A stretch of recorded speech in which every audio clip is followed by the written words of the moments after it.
இன்றைக்கி புதன்கிழமை காலையிலேயே எழுந்திருச்சு நேரம் போல் ரெடி ஆயாச்சு.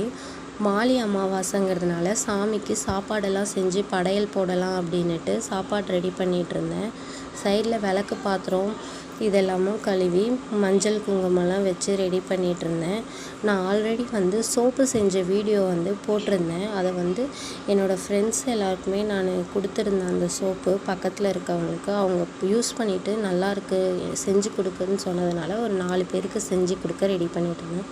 சாப்பாடு, வடை, பாயாசம், சாம்பார் இது எல்லாத்தையுமே ரெடி பண்ணியாச்சு. விளக்கேற்றிடலாம் அப்படின்ட்டு விளக்கேற்றிட்டு வீடு முழுக்க சாம்பிராணி எல்லாமே காமிச்சிட்டு நல்லபடியாக சாமியும் கும்பிட்டு முடிச்சாச்சு. காக்காய்க்கு சாப்பாடு வைக்கலாம் அப்படின்ட்டு மாடிக்கு போயிருந்தோம். காக்காவும் சாப்பிட்டு முடிச்சிருச்சு.